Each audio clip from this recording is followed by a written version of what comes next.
so here is the table, and there's quite a few whites there, so I'm not sure which one you're going to touch upon, Bethany, but I'll leave it to you. Over to you then.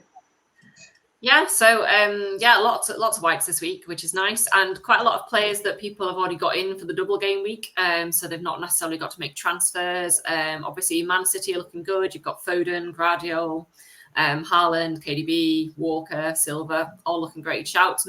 People mostly have tripled up already on Man City, and even Foden is there anyway with the ranked third, but also even in the crosses conceded, Foden and Guardiola just miss out with ranked sixth as well. So I think definitely keep your Man City players. Obviously, just watch out. I'm a KDB owner, and I'm slightly worried that obviously he got a bit of an injury the other night and then came off early. So maybe just wait to hear from Pep. But the title challenge is still on. I think if they draw, Arsenal and Arsenal win, they still draw on points, and then it would go down to goal difference and stuff. So really, they still need to play to win, really. So yeah, I think Haaland could be a great captain shout against West Ham.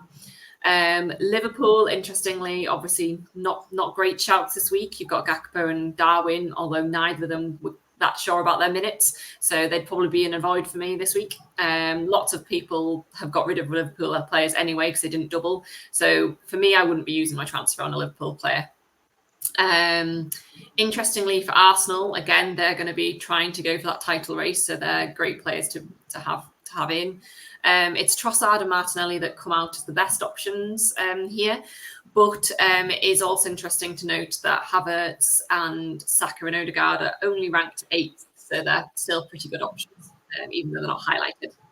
Then we come on to Spurs. I managed to avoid Son this week, and I was slightly terrified going into the double game without him when he had such a high ownership. But he's blanked in both games, so I've done really well with that. So I think if you've got Son already, I think you've got to play him with them. Obviously, against Sheffield United, ranked second, but I probably wouldn't be bringing him in now that he's had his 2 blanks and a double. I really like Porro though, actually. I didn't have any Spurs assets this week for the double. And Porro, obviously, and Van der Vet both did really well.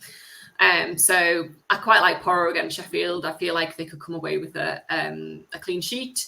But also there's clearly the attacking returns there down the left flank as well, potentially. Jackson and Palmer, again, I think lots of people already have them in their teams, so I'd definitely be playing them and keeping them. And again, if you don't want to go Haaland, you could go for a Palmer captaincy. Nottingham Forest, again, I quite like this as a punt. Like if you're fairly happy with your team this week, I think if you're just going to make one free transfer for a bit of a punt, I really like both Wood, Gibbs-White, Hudson-Odoi, all of them are coming up really nicely, and they'd be a proper differential because most people are not going to own them. So yeah, I think they're great shouts this week for differentials. And again, Fulham versus Luton, I think especially the defenders, so someone like Castagna, I really like because I think they've got that chance of the clean sheet, but they've also got a chance of attacking returns too. So I've already got Leno, so I'm probably not going there. But again, Castagna could be a nice differential, I think, this week.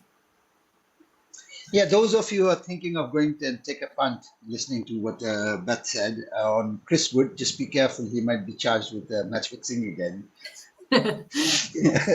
Anyway, jokes aside,